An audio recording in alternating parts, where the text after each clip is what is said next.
തീർച്ചയായും തരിശു നിലങ്ങളിൽ പൊന്നു വിളയിക്കാനുള്ള ഇവരുടെ ഈ പദ്ധതികളെക്കുറിച്ച് നമ്മുടെ ജഡ്ജസിന് ഒട്ടേറെ കാര്യങ്ങൾ ചോദിക്കാനുണ്ടാവും.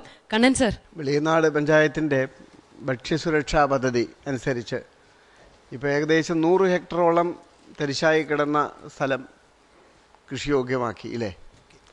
അപ്പോൾ ഇതെന്തുകൊണ്ടാണ് ഇതിൻ്റെ ഉടമസ്ഥർ തന്നെ കൃഷി ചെയ്യാൻ മടിക്കുന്നത് ഇപ്പോഴും? ഞാൻ പറഞ്ഞല്ലോ, ആദ്യം തന്നെ കൃഷി ലാഭകരമല്ലായിരുന്നു. ഇപ്പോൾ ഈ യന്ത്രങ്ങളൊക്കെ വന്ന സ്ഥിതിക്ക് തിരിഞ്ഞപ്പോൾ അവർ ഇപ്പോൾ തന്നെ അത് പായലു പിടിച്ച് കൃഷിയോഗ്യമാക്കാത്ത അവസ്ഥയിലേക്ക് കിടക്കുകയാണ്. അതുകൊണ്ട് അവർ 3 വർഷത്തേന് ഗ്രാമപഞ്ചായത്തിന് തൊഴിൽ ഈ വസ്തു ഉടമകൾ പാടം വിട്ടു തന്നു. ഞങ്ങളത് ഏറ്റെടുത്ത് കുടുംബശ്രീയെ കൊണ്ട് NRGS പെടുത്തി ജോലി ചെയ്യിച്ച് അവർക്ക് വിത്ത് കൊടുത്ത് അവർക്ക് വളം കൊടുത്ത് അവർക്ക് കക്ക കൊടുത്ത് അവരെ കൊണ്ട് ജോലി ചെയ്യിപ്പിച്ചാണ് ഇപ്പോൾ ഈ നല്ല വിളവ് കൊയ്യാൻ പോകുന്നത്. അപ്പോൾ ഇതിൻ്റെ പ്രതിഫലമായിട്ട് കുടുംബശ്രീക്കാർക്ക് അവർ ചെയ്ത തൊഴിലിന് തൊഴിലുറപ്പ് പദ്ധതിയിൽ കൂടെ ചിലപ്പോൾ കൂലി കിട്ടുമായിരിക്കും. അല്ലാതെ അവർക്ക് എന്തെങ്കിലും വരുമാനം കിട്ടുന്നുണ്ടോ? തൊഴിലുറപ്പ് പദ്ധതിയിൽപ്പെട്ട ആൾക്കാർക്ക് കൂലി മാത്രമേ കിട്ടുള്ളൂ. കുടുംബശ്രീ അംഗങ്ങൾക്ക് ഈ കിട്ടുന്ന വിളവെടുപ്പ് അവരാണോ എടുക്കുന്നത്? അതെ, അവർ തന്നെയാണ്. അതിൽ ഒരു ഭാഗം പാട്ടമായിട്ട് കൊടുക്കുക. പാട്ടം ഇല്ല. ആദ്യത്തെ 2 വർഷം ഇവർക്ക് പാട്ടമില്ല. 3ാമത്തെ വർഷം മാത്രമേ ഈ വസ്തു ഉടമയ്ക്ക് പാട്ടം കൊടുക്കുന്നു. അത് ശരി, അത്രേ ഉള്ളൂ. അപ്പൊ ആദ്യത്തെ 2 വർഷം അത് ഇവർക്ക് തന്നെ എടുക്കാം, അവർക്ക് തന്നെ എടുക്കാം. അപ്പൊ ഇതിന്റെ കൃഷിയുടെ ചെലവിന്റെ വിത്തും വളവും പഞ്ചായത്ത് നിന്ന് വഹിക്കുന്നുണ്ട്, ഗ്രാമപഞ്ചായത്ത് വഹിക്കും. ബാക്കിയെല്ലാം അവർ തന്നെ വഹിക്കണം. അപ്പൊ അങ്ങനെ വരുമ്പോ അവർക്ക് ഇതിൽ എത്രത്തോളം ഒരു ലാഭം ഉണ്ടെന്നുള്ളത് അവർക്ക് ഏറ്റവും കുറഞ്ഞത് ഇപ്പം കുട്ടനാട്ടിൽ ഇപ്പം അവിടെ കൊയ്ത്ത് നടന്നുകൊണ്ടിരിക്കുന്ന സമയമാണ്. നല്ല ഏറ്റവും ഈ മാർച്ച് മാസം ഏപ്രിൽ 15 കൊയ്ത്ത് അവിടെ അവസാനിക്കും. ഇപ്പോൾ ഏറ്റവും കുറഞ്ഞത് 20-25 കിൻഡല് ഒരേക്കറിൽ നിന്ന് വിളവുണ്ട്. 25 കിൻഡല് ഒരേക്കറിന് കിട്ടും. അപ്പോൾ 40-50 ഒരു 5 ടണ്ണോളം ഒരു ഹെക്ടറിന് കിട്ടും. അതുകൊണ്ട് ഇപ്പോൾ തന്നെ ഞാൻ പറഞ്ഞല്ലോ, അടുത്ത വർഷത്തേന് പുഞ്ചകൃഷിക്ക് വേണ്ടി 10,000 രൂപ പാട്ടം കൊടുക്കാൻ തയ്യാറായിട്ട് ആൾക്കാർ മുന്നോട്ട് വരുന്നു. ഏക്കറിന്, ഒരു ഹെക്ടറിന് 25,000 രൂപ പാട്ടം കൊടുത്ത് അടുത്ത വർഷത്തിന് കൃഷി ചെയ്യാൻ മുന്നേറി കൊടുക്കാനായിട്ട് ആൾക്കാർ രംഗത്ത് വരുന്ന സാഹചര്യം. ഇതിപ്പോ ഒരുപ്പാണോ ഇരുപ്പാണോ? ഒരുപ്പേ ഉള്ളായിരുന്നു. ഞങ്ങൾ ഈ 100 ഹെക്ടർ ഇപ്പോൾ ഞങ്ങൾ ഇരുപ്പുവാക്കിയിട്ടുണ്ട്. ഇപ്പം അടുത്ത പുഞ്ച സീസണിന് വേണ്ടി ഏതാണ്ട് 300 ഏക്കർ സ്ഥലം ഇരുപ്പുവാക്കാനുള്ള ക്രമീകരണങ്ങളുമായി ഞങ്ങൾ മുന്നോട്ട് പോകുന്നു. ഗ്രാമപഞ്ചായത്തിന്റെ ഉൽപാദന മേഖലയിൽ കിട്ടുന്ന ഫണ്ട് മുഴുവൻ ഞങ്ങൾ ഇവർക്ക് പുറംബണ്ടുകൾ സംരക്ഷിക്കുന്നതിന് വേണ്ടി, കാരണം വെളിയനാട് ഗ്രാമപഞ്ചായത്തിലെ ജനവാസം മുഴുവൻ പുറംബണ്ടുകളുടെ സൈഡിലാണല്ലോ, പാടശേഖരത്തിന്റെ ചുറ്റുമാണ് അവർ താമസിക്കുന്നത്. അപ്പം പുറംബണ്ടുകൾ സംരക്ഷിക്കുമ്പോൾ അവർക്ക് പാടത്തിന് കൃഷിയോഗ്യമാകുന്നു. രണ്ടാമത് ഇവർക്ക് യാത്രാ സൗകര്യങ്ങളും ഉണ്ടാകുന്നു. 2 നേട്ടമാണത് ഉണ്ടാകുന്നത്. ഇനി എത്ര തരിശുഭൂമി ഇതുമാതിരി കൊണ്ടുവരാൻ ഉണ്ട്? അതോ എല്ലാ തരിശുഭൂമിയും ഇതുമാതിരി തിരിച്ചു കൊണ്ടുവന്നോ? ഏതാണ്ട് അടുത്ത പുഞ്ചകൃഷിയോടുകൂടി പൂർണ്ണമായ രീതിയിൽ തരിശ് രഹിതമായ ഒരു പഞ്ചായത്തായി വെളിയനാട് ഗ്രാമപഞ്ചായത്ത് മാറും. ക്രോപ്പ് ഇൻഷുറൻസ് അങ്ങനെ എന്തെങ്കിലും ഉണ്ടോ? വിള നശിച്ചു പോയാൽ ഉണ്ടായിരുന്നു. 2 വർഷം മുമ്പ് കുട്ടനാട്ടിൽ വിളവ് നശിച്ചിരുന്നു. അവിടെ വേനൽ മഴ ഉണ്ടായി, പൂർണ്ണമായും കൃഷി നശിച്ചു. ബഹുമാനായ മുഖ്യമന്ത്രി തന്നെ എൻ്റെ ഗ്രാമപഞ്ചായത്തിൽ കടന്നു വന്ന് ഈ കാഴ്ചകൾ കണ്ടു. ഹെക്ടറിന് 10,000 രൂപ വെച്ച് ഏതാണ്ട് 1 കോടി രൂപയോളം ഗവൺമെന്റ് കൃഷിഭവനിലൂടെ നഷ്ടപരിഹാരം വെളിയനാട് ഗ്രാമപഞ്ചായത്തിൽ കൊടുക്കുകയുണ്ടായി. വലിയൊരു ദുഃഖകരമായ കാഴ്ചയായിരുന്നു. കാരണം എല്ലാവരും ഉള്ള മിഷന്റെ പുറകെ ഓടാനായിട്ടുള്ള അതിർത്തി, കാരണം എൻ്റെ കൊയ്യണം എല്ലാവരുടെയും കിളുത്ത് കിടക്കുന്ന ഒരു അവസ്ഥ, വളരെ ഗുരുതരമായ ഒരു പ്രവണതയായിരുന്നു ഞങ്ങൾക്ക് 2 വർഷം മുമ്പ് ഉള്ള വേനൽ മഴയിലുണ്ടായത്. വനിതാ ഘടക പദ്ധതിയുടെ വിനിയോഗം കുറഞ്ഞു വരികയാണല്ലോ. വനിതാ ഘടക പദ്ധതിയിൽ വനിതകൾ കുടുംബനാഥനായിട്ടുള്ളവർക്ക് വീട് നിർമ്മിക്കുന്ന ഒരു പ്രോജക്റ്റ് ഉണ്ടായിരുന്നു. ആ പ്രോജക്റ്റ് പൂർണ്ണമായിട്ട് ഇംപ്ലിമെൻ്റ് ചെയ്യാൻ കഴിഞ്ഞില്ല. അതുകൊണ്ടാണ് അതിനകത്ത് കുറവ് വന്നത്. ഇത് ഒരു പുതിയ രീതിയിലുള്ള പാട്ട വ്യവസ്ഥ വരികയാണ്. പഞ്ചായത്ത് അതിനകത്തൊരു ഇടനിലക്കാരനാണ്. ഈ മറ്റ് 1200 ഏക്കറോളം അവിടെ നേരത്തെ കൃഷി നടക്കുന്നത് ഉടമസ്ഥൻ നേരിട്ട് കൃഷി ചെയ്യാണോ അതോ അവിടെയും പാട്ട വ്യവസ്ഥയുണ്ട്? പാട്ടവ്യവസ്ഥയുണ്ട്. നേരിട്ട് ചെയ്യുന്നവരുണ്ട്, പാട്ടത്തിന് കൊടുക്കുന്നവരുണ്ട്. അവര് എത്ര പാട്ടമാണ് വാങ്ങിക്കുന്നത്? അവര് ഇപ്പോൾ മേടിക്കുന്നത് 7,000 തൊട്ട് 10,000 വരെ. ഇപ്പോൾ ഒരു ഏക്കറിന് എന്നുവെച്ചാൽ 25,000 വരെ ഒരു ഏക്കറിന് പാട്ടം മേടിക്കുന്നുണ്ട്. അപ്പൊ ഈ പാട്ടം നിയമവിരുദ്ധമാക്കി എന്ന് പറഞ്ഞതൊക്കെ പുസ്തകത്തിലേ ഉള്ളൂ ഇപ്പോഴല്ലേ? കാരണം ലാഭകരമാണ്. 7,000 മുതൽ 10,000 വരെ മേടിക്കുകയാണെങ്കിൽ ഒരു മനക്കണക്ക് പറയുകയാണെങ്കിൽ 25 ക്വിൻ്റലാണ് ഒരു ഏക്കറിന് കിട്ടുന്നതെങ്കിൽ 10,000 എന്ന് പറഞ്ഞാൽ ഏകദേശം 10 ക്വിൻ്റലോളം ആയി എന്ന് പറഞ്ഞാൽ 40% പാട്ടമായിട്ട് പോകുന്നു. അതുകൊണ്ടാണ് നമുക്ക് 18% കൂടുതൽ പാട്ടം വരുന്നു എന്നുള്ളതാണ്. പണ്ട് പാട്ട വ്യവസ്ഥ ഫെയർ റെന്റ് എന്ന് പറഞ്ഞ് നമ്മൾ നിശ്ചയിച്ചത് നോട്ട് മോർ ദാൻ 18% ആണ്. ഞാനൊരു വളരെ വ്യത്യസ്തമായിട്ടുള്ള ഒരു നിർദ്ദേശം വെക്കാം. നിങ്ങളുടെ പ്രതികരണം അറിഞ്ഞാൽ മതി.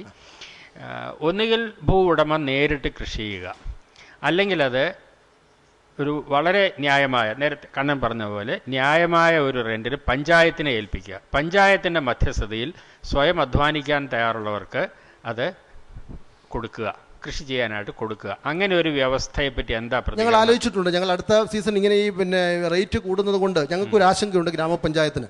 അതുകൊണ്ട് ഇങ്ങനെ പാട്ട കൃഷിക്ക് കൊടുക്കുന്ന ഉടമകളെ നേരിട്ട് വിളിച്ച് ഗ്രാമപഞ്ചായത്ത് ചർച്ച ചെയ്യാൻ ഞങ്ങൾ തീരുമാനിച്ചുകൊണ്ടിരിക്കുകയാണ്. അടുത്ത പുഞ്ചകൃഷിക്കെങ്കിലും ആ രീതിയിലേക്ക് പോകരുന്നുള്ളതുകൊണ്ട് അത് വളരെ ഗൗരവമായിട്ട് ആലോചിക്കും. രണ്ടാമത് സാറ് പറഞ്ഞതുപോലെ അതിനൊരു പ്രശ്നം എന്നാന്ന് പറഞ്ഞാൽ ഇപ്പം ടൂറിസം അവിടെ വളരെ ശക്തമായിക്കൊണ്ടിരിക്കുകയാണ്.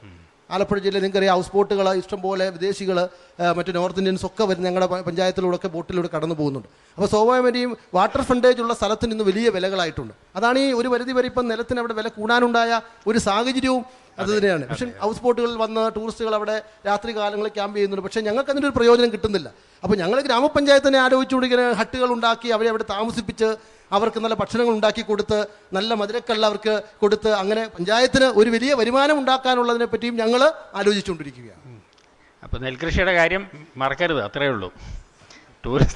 പാടത്ത് ടൂറിസം പ്രധാന വിളവായാൽ പിന്നെ നെൽകൃഷി അവഗണിക്കപ്പെടരുതെന്ന് മാത്രം. കുട്ടനാട് കേരളത്തിലെ നെല്ലറയായിട്ടാണ് അറിയപ്പെടുന്നത്. അവിടെ മറ്റെന്തെങ്കിലും കൃഷി ഇത് കൂടാതെ ചെയ്യുന്നുണ്ടോ? നെല്ലിലുള്ള ഊന്നൽ അവിടെ വാഴക്കൃഷിയുണ്ട്, തെങ്ങ് കൃഷി നല്ലപോലുണ്ട്, ഇപ്പം കപ്പ ചെയ്യുന്നുണ്ട്, പച്ചക്കറി കൃഷിയുണ്ട്, കുടുംബശ്രീ അതിലേക്ക് കടന്നു വരുന്നുണ്ട്. ഉള്ള കാര്യങ്ങളൊക്കെ ചെയ്തുകൊണ്ട് അതിനൊക്കെ ഞങ്ങൾ മുൻഗണന കൊടുത്തുകൊണ്ട് ചെയ്തുകൊണ്ടിരിക്കുകയാണ്. പൂർണ്ണമായും നെൽകൃഷിയാണുള്ളത്. നെൽകൃഷിയാണല്ലോ ഏറ്റവും പ്രധാനപ്പെട്ടത്. മറ്റു കാര്യങ്ങൾ ചെയ്യുന്നു. മത്സ്യകൃഷിയുണ്ട്, മത്സ്യകൃഷി ഞങ്ങൾ പ്രോത്സാഹിപ്പിച്ചുകൊണ്ടിരിക്കുക. കുട്ടനാട്ടിൽ ഇപ്പോൾ ഈ പറയുന്ന പോലെ 60-70% വരെ ഈ രാസകീടനാശിനികളുടെ ഉപഭോഗം കൂടുതലാണെന്ന് പറയുന്നത്, ആവശ്യത്തിലേറെ. അപ്പോൾ അത് പുറന്തള്ളുന്നത് ഈ പറഞ്ഞ പോലെ നമ്മുടെ വേമ്പനാട് കായലിനെ വിഷലിപ്തമാക്കിക്കൊണ്ടിരിക്കുന്നു. അത്തരത്തിലുള്ള ഒരുപാട് പ്രശ്നങ്ങളുണ്ടല്ലോ. അപ്പോൾ അവിടെയുള്ള സമീപ പഞ്ചായത്തുകൾ പലതും ഈ പറഞ്ഞ രാസകീടനാശിനികൾക്ക് പകരം ജൈവ കീടനാശിനികളിലേക്ക് തിരിഞ്ഞതായിട്ട് കേൾക്കുന്നുണ്ട്.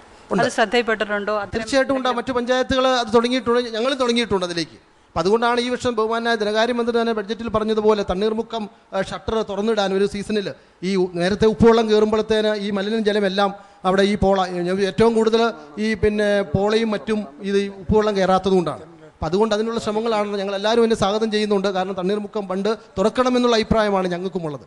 കൃഷിയെപ്പറ്റി ലതാഭാസ്കർ പറഞ്ഞല്ലോ, വളമിടുന്നത്. ഈ രാസവളം പ്രയോഗിക്കുന്നതിന് മുമ്പോ പിമ്പോ മണ്ണ് ടെസ്റ്റ് ചെയ്യുന്ന അങ്ങനെ വല്ല ഏർപ്പാടുണ്ടോ? കൃഷി ഡിപ്പാർട്ട്മെന്റ് ചെയ്യുന്നുണ്ട്. അല്ല, അവർ ചെയ്താൽ പോരല്ലോ.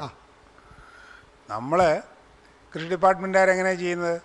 അവരതിൻ്റെ വിദഗ്ധരായ ആൾക്കാരെ കൊണ്ടുവന്ന് നിങ്ങളുടെ ഈ പറയുന്ന 100 ഏക്കർ സ്ഥലത്ത് എത്ര കിലോ അല്ലെങ്കിൽ ക്വിൻ്റൽ അമോണിയം ഫോസ്ഫേറ്റ് ഇടണം അല്ലെങ്കിൽ നൈട്രേറ്റ് ഇടണം എന്ന് തീരുമാനിക്കുന്നതിന് മുമ്പായി ഒരു സോയിൽ ടെസ്റ്റ് ചെയ്യണം. ഇല്ലെങ്കിൽ നിരന്തരമായി ഇത് ഉപയോഗിച്ചുകൊണ്ടിരുന്നാൽ കുറെ കഴിഞ്ഞാൽ ഈ ഉൽപ്പാദനം ഒക്കെ കുറയും. ഇപ്പം തന്നെ കഴിഞ്ഞ ദിവസം കൃഷി ഡിപ്പാർട്ട്മെൻറ്റ് ഉദ്യോഗസ്ഥന്മാർ അവിടെ വന്ന് ഇപ്പോൾ ഞങ്ങൾ ഇരിപ്പൂ കൃഷി ചെയ്യുന്ന പാടത്ത് ഇപ്പോൾ കൊയ്ത്ത് നടക്കുക. ഈ മെഷീനെ കൊയ്യുന്നതുകൊണ്ട് ഈ കച്ചി വൈക്കോൽ മുഴുവൻ ഈ കണ്ടത്തിൽ തന്നെ കിടക്കുക. അപ്പോൾ അത് നിർബന്ധമായി കത്തിച്ച് കളയണമെന്ന് നമ്മൾ പറഞ്ഞു. കാരണം അത് കത്തിച്ച് കളഞ്ഞെങ്കിൽ മാത്രമേ നമുക്ക് രണ്ടാമത്തെ കൃഷിക്ക് അത് പ്രയോജനകരമായിരിക്കും എന്നൊരു മുന്നറിയിപ്പ് തന്നിട്ടുണ്ട്. അതല്ലെങ്കിൽ അവിടെ വെള്ളത്തിൽ കിടന്നാൽ മീഥേനായി ഭൗമ താപനത്തിലേക്ക് കോൺട്രിബ്യൂഷൻ ആവും. വേറൊന്ന് 172 ആൾക്കാർക്ക് വീട് പണിത് കൊടുക്കാനുണ്ട്. നമ്മുടെ EMS ഭവന പദ്ധതി 341. സാറേ, അതിനകത്ത് ഒരു പ്രശ്നം എന്നാന്ന് ചോദിച്ചാൽ നമുക്കവിടെ വീട് വെക്കാനുള്ള സ്ഥലമില്ല എന്നുള്ളത് നിങ്ങൾക്കറിയാമല്ലോ. കുട്ടനാടെന്ന് പറയുന്ന മുഴുവൻ ഞങ്ങൾ ഈ പാടശേഖരത്തിന് ചുറ്റുമാണ് ആൾക്കാർ താമസിക്കുന്നത്. ഇപ്പോൾ വളരെ സ്ട്രിക്റ്റായി നിയമം നമ്മൾ നടപ്പിലാക്കി ഒരു കാരണവശാലും 1 സെൻറ്റ് ഭൂമി പോലും നികത്താൻ ഞങ്ങൾ അനുവാദം കൊടുക്കുന്നില്ല. അത് നിയമമാക്കിക്കൊണ്ടിരിക്കുകയാണ് ഞങ്ങൾ. അതുകൊണ്ട് ഒരു കമ്മിറ്റി പരിശോധിച്ച് അതുകൊണ്ട് കളക്ടർ ഇപ്പോൾ ഇടപെട്ടിരിക്കുകയാണ്. EMS ഭവന നിർമ്മാണ പദ്ധതിയിൽ സ്ഥലമില്ലാത്ത മുഴുവൻ പേർക്കും പൊന്നും വിലയ്ക്ക് സ്ഥലമെടുത്ത് വീട് വെച്ചുകൂടെ നടപടിയുമായി ഞങ്ങൾ മുന്നോട്ട് പോയിക്കൊണ്ടിരിക്കുകയാണ്. തീർച്ചയായിട്ടും EMS ഭവന പദ്ധതിയുടെ ലോൺ വരെ ഞങ്ങൾക്ക് അനുവദിച്ചു കഴിഞ്ഞു. ഈ 5-6 മാസത്തിനുള്ളിൽ ഇവർക്ക് 1 വർഷത്തിനുള്ളിൽ ഇവർക്ക് എല്ലാവർക്കും ഞങ്ങൾ വീട് കൊടുക്കും. അല്ല, സ്ഥലമില്ലെങ്കിൽ അത് ഇരുനില കെട്ടിടം അങ്ങനെയൊക്കെ ആലോചിക്കാമോ?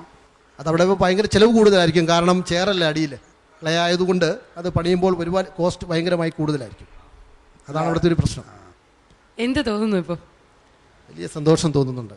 വലിയ സന്തോഷം. നന്നായിട്ടൊക്കെ ഇവിടെ ജഡ്ജസിന്റെ ചോദ്യങ്ങൾക്കൊക്കെ കൃത്യമായിട്ടും ശരിയായിട്ടുള്ള മറുപടികളൊക്കെ കൊടുക്കാൻ സാധിച്ചു എന്ന് തോന്നുന്നുണ്ടോ? തീർച്ചയായിട്ടും തോന്നുന്നുണ്ട്. അപ്പം മാർക്സിലേക്ക് കിടക്കാം അല്ലേ കണ്ണൻ സാർ? എൻ്റെ മാർക്ക് 15-ൽ 10.5. 15-ൽ 11. 10-ൽ 7. 10-ൽ 7.5. 10-ൽ 8.